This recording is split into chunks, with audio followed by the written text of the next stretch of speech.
pessoal, tudo bem? Sou o professor Elton Dias e hoje daremos continuidade às aulas anteriores com a aula 3 da disciplina de Eletrônica Digital 2 para o curso técnico em Mecatrônica. Na aula de hoje veremos os conversores digital analógico e analógico digital, as memórias e as famílias de circuitos lógicos TTL e família CMOS. Os conversores digital e analógico digital, eles são muito utilizados em diversas aplicações. Então, para entender como funciona cada uma dessas, devemos entender inicialmente o conceito de uma variável analógica e de uma variável digital. Então, assim, os sinais podem ser divididos nesses dois tipos, o digital ou o analógico. Os sinais analógicos são variáveis que possuem uma variação contínua. A exemplo disso tem-se a velocidade de um carro, você pode variar de 0 a 100, percorrendo todas as velocidades até chegar no valor máximo. A temperatura, também é uma variável contínua, podemos oscilar uma temperatura de 0 até 100, passando por todos os valores até chegar no valor máximo. A corrente elétrica e a tensão elétrica também são exemplos de sinais analógicos. Ou seja, tem vários pontos, vários valores, dependendo do tempo. A cada tempo há um valor contínuo. Temos também os sinais digitais, que já são variáveis que mudam discretamente em níveis. Por exemplo, uma contagem de pessoas. Temos uma pessoa, duas pessoas, não temos meia pessoa ou 0,3 pessoa. Então é um valor discreto. Tem valores pré-definidos. Eu não posso botar qualquer número, escolher qualquer número para contar essa quantidade, como é feito nos sinais analógicos. Então na apresentação, à esquerda, tem-se a variação de uma variável analógica, variando do valor de x, que é o valor mínimo, até o valor máximo, que é o valor de y. Então o tempo irá passando e essa variável está aumentando continuamente. Assim, temos uma variação contínua. À direita, temos uma grandeza variando em níveis. Tem-se um nível x, um nível z e um nível y. Eu não posso escolher um nível intermediário entre eles. Então, se os níveis são pré-definidos, tem-se então uma variável digital. O conversor digital analógico são circuitos que convertem uma variação digital em analógica. Então essa informação digital geralmente ela é feita no código BCD 8421, que são aqueles vistos no início da eletrônica digital 1. Então tem-se várias entradas, que são entradas digitais, como mostrado na apresentação, entradas A, B, C e D, que poderão assumir os valores de 0 ou de 1, e uma saída analógica do lado direito do conversor. E essa saída irá depender dos valores digitais de entrada. Então na entrada, se eu estiver utilizando a informação digital, por exemplo, TTL, ou eu tenho 0, ou eu tenho 5 volts, que corresponde respectivamente ao nível lógico 0 e ao nível lógico 1. Então posso ter todas as entradas em 0, como posso ter todas as entradas em 1, ou misto, algumas em 1, outras em 0. Então essa representação implicará num valor diferente na saída analógica, que é a saída VS. Então se todos estiverem em 0, teremos uma tensão de 0 volts, todos estiverem em máximo, teremos uma tensão máxima analógica. Pode ser 10 volts, 5 volts. O que irá definir isso vai ser a implementação do circuito que desejamos obter. Os conversores, eles podem ser de vários tipos. Então, o que vai mudar em cada um deles? Algumas especificações, elas são únicas para cada um deles, além da montagem e dos componentes que são requeridos para implementar cada um deles. Então, alguns utilizarão amplificadores operacionais, outros utilizarão apenas resistores e outros a combinação de ambos. Então assim, elencamos 5 tipos de conversores digital analógico. São eles o conversor básico, conversor digital analógico com amplificador operacional ou AMP-OP, o conversor digital analógico com chave seletora, o digital analógico com rede R2R e também temos o digital analógico com rede R2R com amplificador operacional. Que é a junção de ambos. O conversor digital analógico básico está apresentado na ilustração. Ele é composto de apenas resistências, onde tem-se vários valores diferentes. Temos valor de resistência R, 2R, 4R e 8R. O que isso quer dizer? Definimos inicialmente um valor para R, vamos supor 1 kΩ. Então 2R será 2 kΩ, 4R 4 e 8 kΩ. O funcionamento dele é a mesma coisa do divisor de tensão. Então a gente vai ter dois resistores, um acima e um embaixo, e variando o valor da resistência de um dos lados, variamos também a tensão analógica sobre a resistência. Então o resistor de baixo ele é um valor fixo, chamado de R', e os resistores acima serão ligados nessa ordem, R, 2R, 4R e 8R. Por que ele tem cada um desses valores? Esses valores correspondem exatamente aos pesos do código binário BCD 8421. Então, cada uma dessas entradas, A, B, C e D, irá contribuir de forma diferente para o valor de tensão analógica. Então, a entrada D, como ela é o bit menos significativo, ela irá contribuir menos, por isso é um resistor maior. E a entrada A, como o peso dela é maior, o peso 8, o valor dela é mais baixo. Então, assim, pode-se obter diferentes valores de tensão analógica, dependendo dos valores da A, B, C e D, que são aplicados nos resistores acima. Então, à direita, há uma equação que pode-se calcular o valor Vs, conhecendo o valor de VCC, que é o valor que são aplicadas as entradas A, B, C e D, o valor R, R' e as outras resistências, que são obtidas multiplicando os pesos 2, 4 e 8 ao valor de R. Outro conversor já utiliza amplificador operacional. Então esse amplificador ele é utilizado na configuração como somador de tensões. Então na imagem está mostrado como é a configuração desse circuito e a expressão de saída deles. Então temos uma tensão que irá depender do valor de R0, que é a resistência de realimentação, que ela conecta a saída do amplificador com a entrada dele, a entrada inversora, chamada R0. E o valor de R, que é o valor predefinido para cada um dos resistores de entrada. Então temos vários valores, assim como visto anteriormente, R, 2R, 4R e 8R. Então, para cada um desses haverá uma tensão respectiva. Temos VA, VB, VC e VD. Na equação pode-se observar aqui abaixo há valores. Esses valores correspondem exatamente aos pesos. Percebe-se que a tensão VD ela tem um peso menor do que a VA. Então, o VA irá proporcionar uma tensão mais elevada na saída VS do que a saída VD, por exemplo. Temos também um conversor digital analógico com chave seletora. Então, essa chave, geralmente uma porta lógica, irá definir o nível de tensão exata na entrada do circuito somador. Então, assim, podemos definir nível lógico 5 volts, por exemplo. Irá garantir que teremos 5 volts exatos na entrada e, assim, uma entrada de saída mais precisa. Isso aumenta a confiabilidade e a precisão deste circuito. Então, a saída terá a mesma expressão do que é visto anteriormente. Entretanto, nesse caso, teremos saída negativa, por conta de o amplificador operacional está na configuração como somador, mas utilizando uma entrada inversora, uma entrada negativa. Então temos essa expressão, V vezes R0, que é o resistor de realimentação, dividido por R, que é o resistor padrão, utilizado como pesos na entrada deste circuito. E da mesma forma que o anterior, temos os valores de A, B, C e D, e serão os níveis lógicos aplicados nas entradas, geralmente de 5 volts. Temos também os conversores digital analógico utilizando rede R2R. Então, similar ao conversor básico, esse conversor também utiliza apenas valores de resistência. Mas, diferentemente do anterior, qual o detalhe mais marcante desse conversor?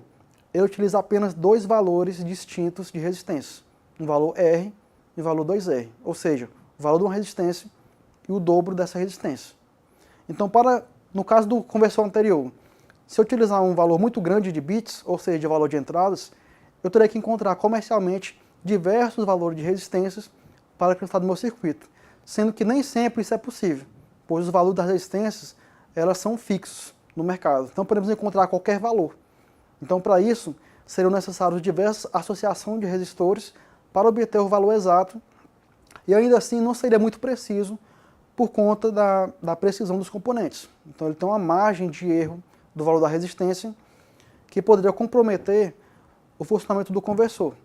Então, na rede R2R, podemos trabalhar com resistor, por exemplo, de 1K e de 2K. Então, compraremos apenas esses dois tipos para montar esse tipo de conversor. Essas resistências elas são conectadas da forma como está apresentado na apresentação aí. Temos resistores 2R, ligado ao terra, e em seguida são adicionadas várias resistências na seguinte configuração: 2R, R, 2R, R, caracterizando assim o nome dessa rede. O funcionamento é igual ao que encontramos no divisor de tensão.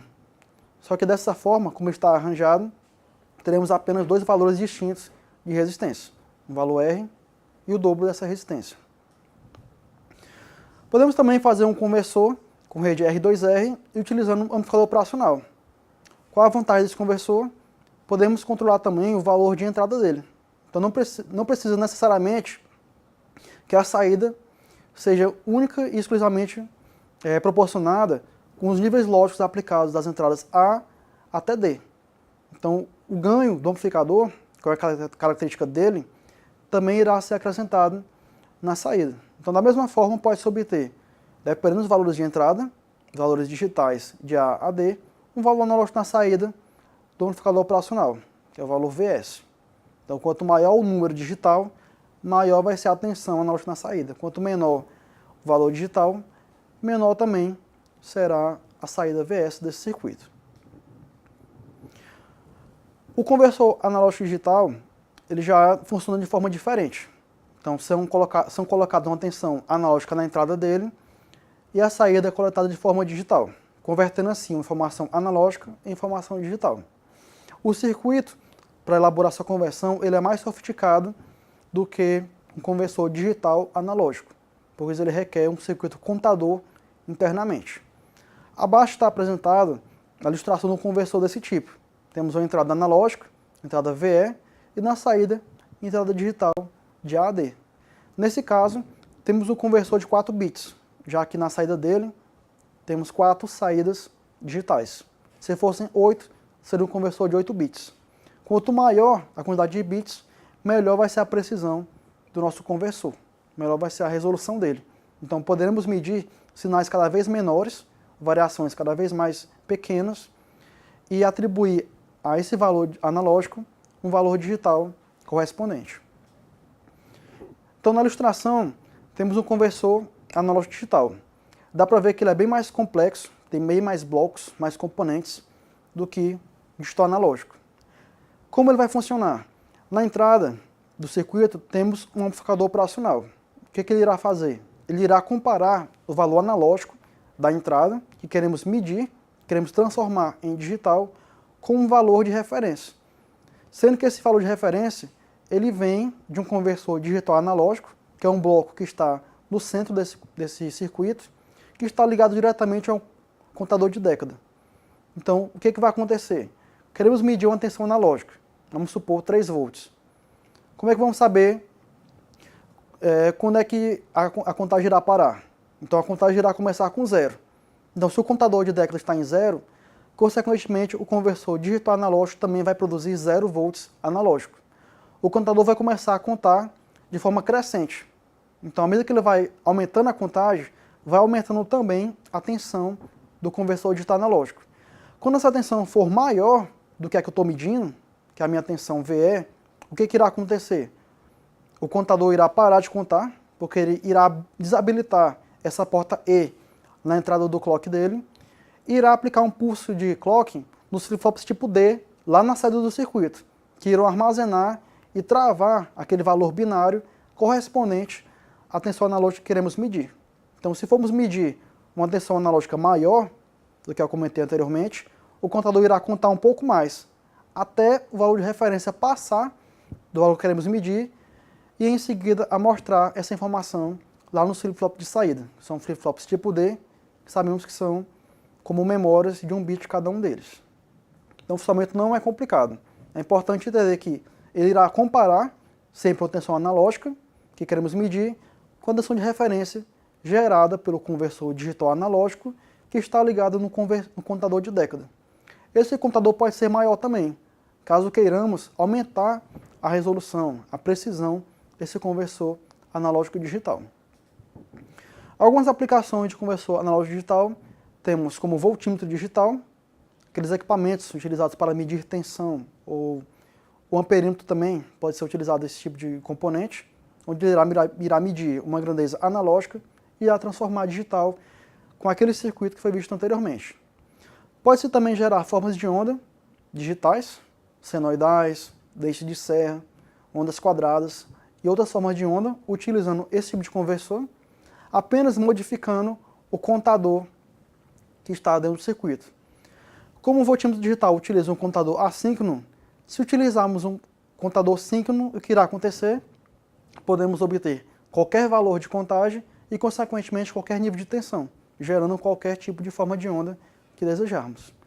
Podemos gerar também rampas digitais, ou seja, rampas para comparação de circuitos. Alguns circuitos específicos utilizam esse tipo de gerador, além de gerar uma forma de onda qualquer. Então, qualquer forma de onda pode ser gerada com esse componente. O que vai definir isso vai ser a sequência de contagem do contador que está ligado no conversor digital analógico internamente desse circuito. Outro componente muito importante, vastamente utilizado na eletrônica, em computadores, em microcontroladores, são as memórias. O que são memórias? Memórias são dispositivos que armazenam informações. Então a gente vai armazenar informações digitais, codificadas de alguma informação real. Então eu posso armazenar uma contagem de alguma calculadora, ou algum número, ou alguma senha, em forma de bits, dentro dessa memória. As memórias elas podem ser classificadas quanto ao acesso, pode ser sequencial ou aleatório. Um exemplo de memória sequencial são as antigas fitas VHS ou fita cassete, onde eu só posso ler cada informação de forma sequencial. Então eu não posso acessar aleatoriamente esta informação. Ou de acesso aleatório, como no caso do CD. Pode-se pular a faixa 1 para a faixa 5 rapidamente, sem que seja preciso passar por todas essas faixas ou ouvir todas as músicas até chegar na música desejada. Temos também a volatilidade. Tem memórias voláteis e não voláteis. Memórias voláteis são aquelas que perdem a informação quando a alimentação é desligada. Quando há alguma queda de energia, tudo que está armazenado naquela memória é perdido. No caso, como exemplo, temos as memórias RAMs de computadores. Memórias não voláteis já não tem esse problema, no caso de CDs, HDs, disquetes e pendrives. Ao remover essa memória do sistema, da alimentação, tudo que está armazenado lá fica mantido, então não há perda de informações. Também podem ser classificadas quanto à troca de dados. Existem memórias que são de escrita e leitura, como nos pendrives, podemos gravar informações e ler ao mesmo tempo, ou apenas leituras, como no caso de alguns DVDs e CD, onde não dá para gravar, apenas ler o conteúdo que está gravado nesta mídia digital. Temos também os tipos de armazenamento, são memórias estáticas ou memórias dinâmicas. Memórias estáticas são aquelas que não são necessários aplicar um pulso de refresh para ficar atualizando e mantendo a informação. Já memórias dinâmicas, isso é necessário. Um exemplo disso tem-se memórias de computadores, são memórias RAMs, que armazenam a informação digital em capacitores. Sabe-se que os capacitores, com o tempo, perdem a carga que está armazenada neles. Então, de tempos em tempos, é necessário que um circuito recarregue esses capacitores para que não ocorra a perda de informações. Já as estáticas, que utilizam componentes como transistores ou flip-flops, não precisa aplicar esse refresh o tempo inteiro. Apenas é necessário gravar a informação e mantê-la lá e deixar que o circuito energizado. Não precisa atualizar constantemente esse tipo de memória. Quanto à estrutura das memórias, essencialmente existem 4 blocos principais. Tem-se o barramento de endereços, que é um barramento unidirecional, ou seja, as informações seguem apenas de um sentido, de fora do circuito para dentro da memória.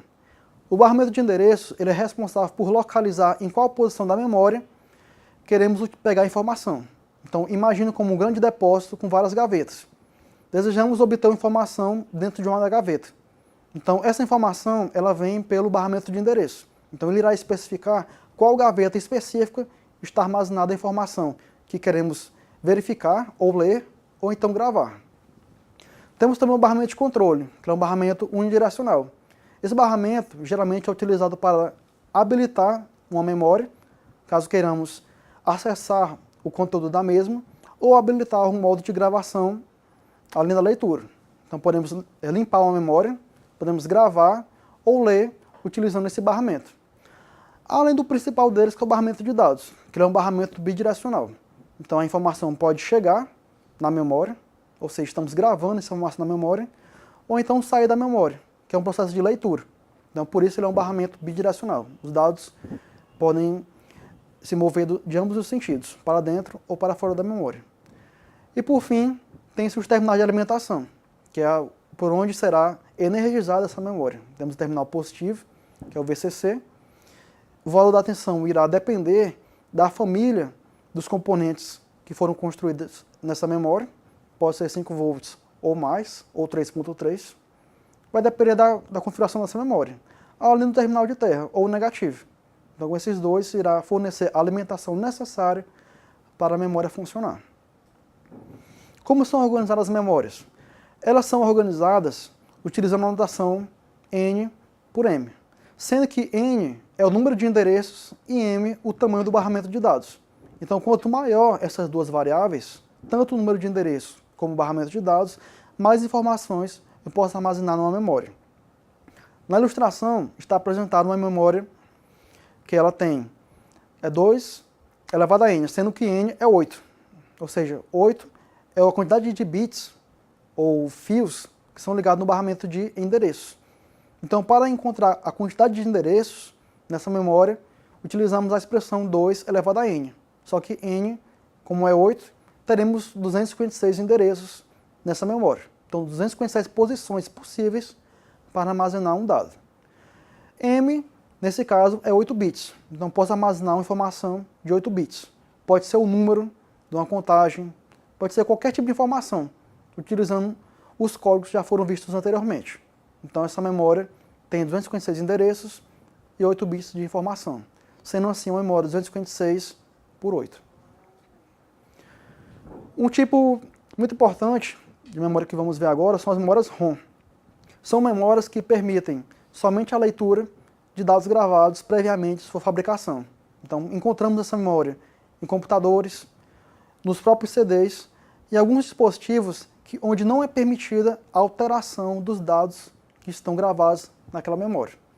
Então, nesse caso, como está ilustrado na figura da apresentação, temos a memória ROM, onde há apenas o barramento de endereços e o barramento de dados. Então, a gente vai localizar qual endereço queremos ler nessa memória e, em seguida, fazer a leitura da memória ROM utilizando o barramento de dados. Internamente, na memória ROM, temos alguns circuitos especiais que são utilizados para gerenciar a informação que está armazenada dentro dessa memória, que são elas: um decodificador de endereços, que nada mais é do que um gerador de produtos canônicos, como vistos lá em multiplexadores. Então, a partir de uma informação binária, uma sequência de pulsos, vamos apenas selecionar uma única linha, ou seja, um único endereço. Temos também a matriz de dados, que corresponde ao arranjo de linhas e colunas, que através da ligação possibilita a gravação de dados. Então é ali que serão armazenadas nossa informação. Além de uma chave de saída, onde ela irá habilitar a leitura da memória ROM, utilizando a entrada CS, que significa Chip Select. Então, acionando essa entrada, pode-se acessar facilmente a informação contida na matriz de dados, que foi previamente selecionada pelo decodificador de endereços na chave de saída, permitindo assim a leitura da memória. Vamos ver agora alguns tipos específicos de memória ROM. Vamos começar com memórias PROM. As memórias PROM, elas permitem o armazenamento de dados pelo próprio usuário de modo definitivo. Então, ela é uma memória ROM que pode ser gravada apenas uma única vez. Após a programação, uma PROM transforma-se em memória ROM. Um exemplo disso são aqueles CDs que compramos, um CD-ROM que ele não está gravado e queremos gravar alguma música. Após a gravação, o conteúdo que está gravado no CD não pode ser alterado. Isso vale também para os CD-ROMs. Alguns tipos permitem a gravação e também apagar, que é o caso do CD-RW e o DVD-RW, que não é esse o caso. Então, depois que um CD que está previamente limpo for gravado, não é possível mais alterar o seu conteúdo. Isso caracteriza uma memória PROM. A memória EPROM são memórias ROMs programáveis e apagáveis mediante um banho de luz ultravioleta. Então, a luz ultravioleta ela irá apagar a EPROM completamente, em cerca de mais ou menos 15 a 50 minutos, o que irá depender da potência da lâmpada especificada pelo fabricante. Então, na imagem está um chip de memória EEPROM, onde pode-se ver no centro do chip uma pequena janela, onde é aplicada a luz ultravioleta, apagando assim toda a memória. Não é possível apagar apenas um único endereço, ou dois, ou quanto desejar. Toda a memória irá ser apagada após ser aplicado esse banho de luz ultravioleta. Temos também a memória E2PROM, ou EEPROM, que são memórias ROMs programáveis e apagáveis eletricamente. Então são memórias mais versáteis, onde não é necessária a luz ultravioleta para apagar o conteúdo. Nessas memórias, pode-se apagar um dado isoladamente. Então não é necessário apagar todo o conteúdo da memória, como é o caso das memórias EEPROM, para poder gravar uma informação nova nesse tipo de memória. Geralmente o processo de apagar e escrever os novos dados são realizados pelo próprio circuito que a memória está inserida. O exemplo disso, temos a BIOS do computador, a memória CMOS, por exemplo.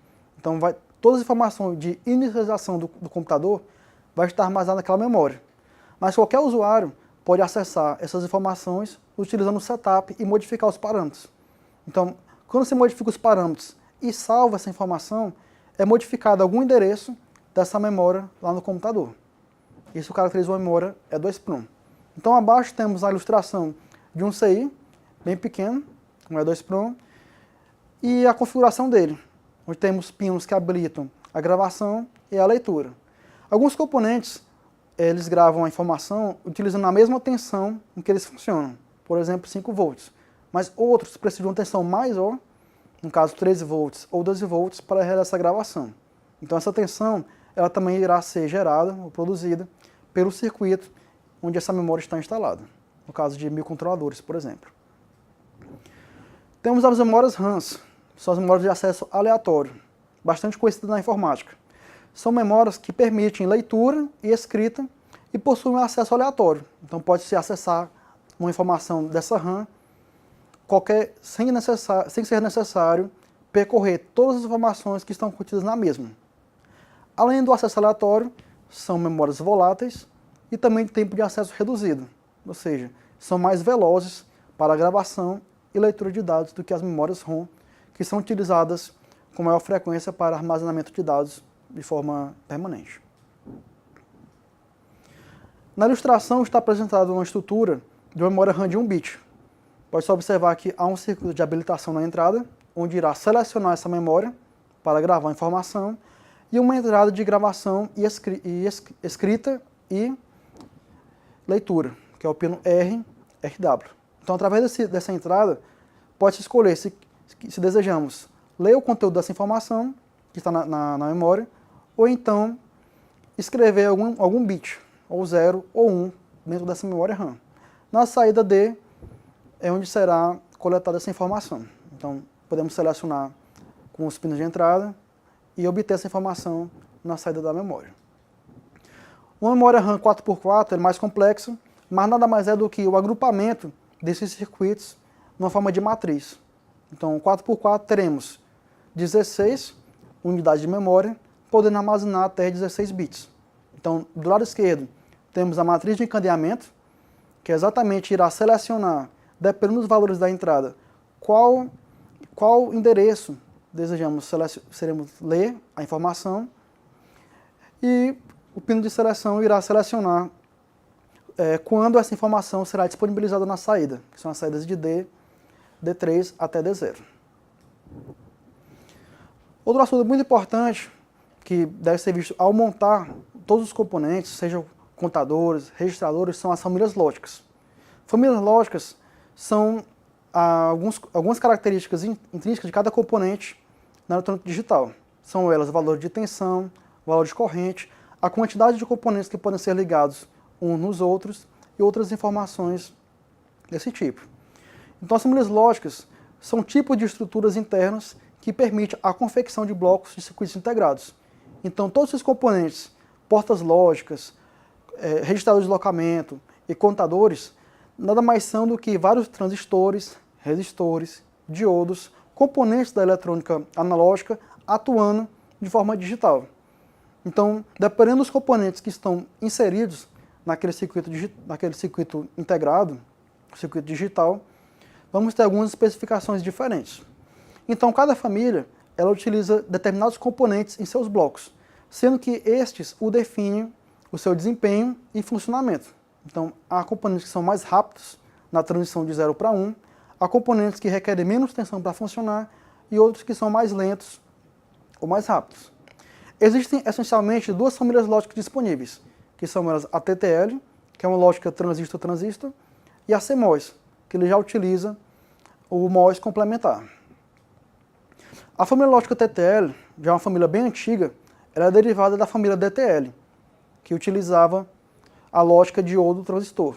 Então, há diversos transistores e diodos internos nesse circuito, conectados de alguma forma para que obtenhamos portas lógicas digitais, registradores de deslocamento, contadores e uma infinidade de componentes encontrados na eletrônica digital.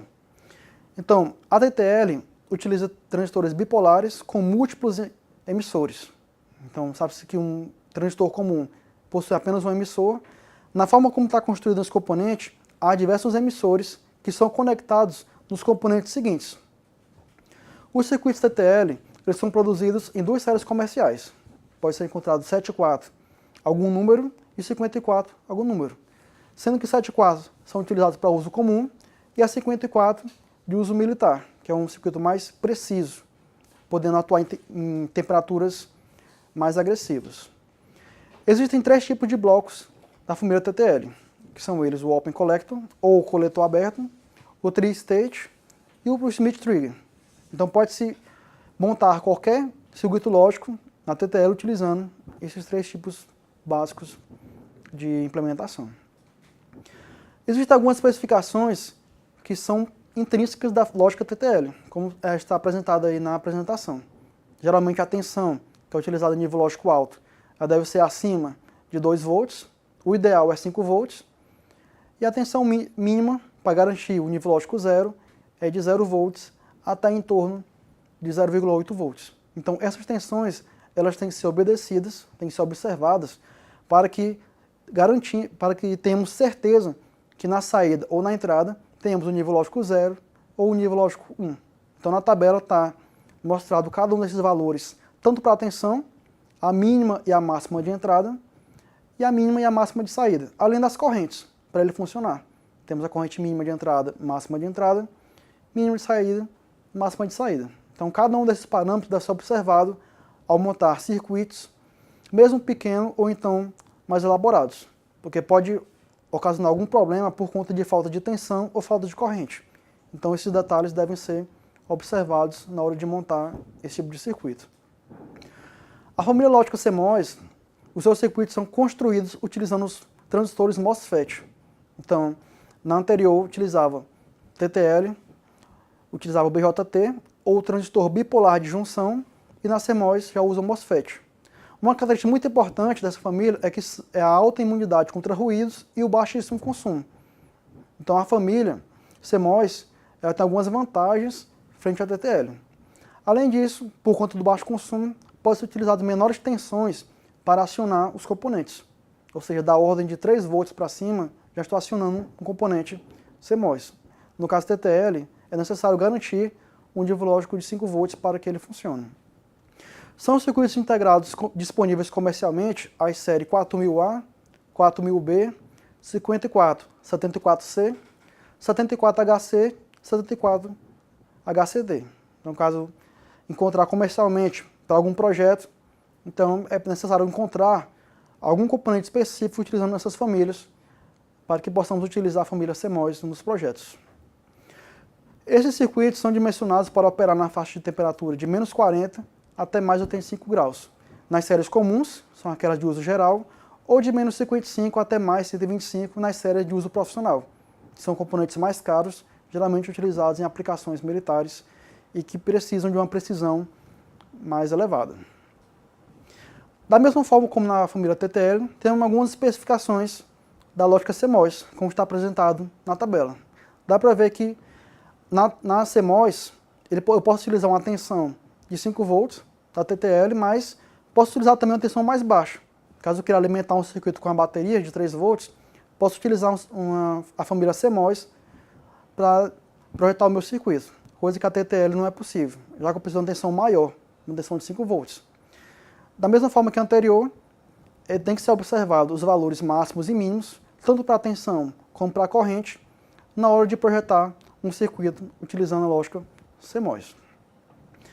Então, pessoal, na aula de hoje, entendemos como funcionam os conversores digital analógico e analógico digital, a sua montagem, o tipo de informação e os principais características de cada um deles.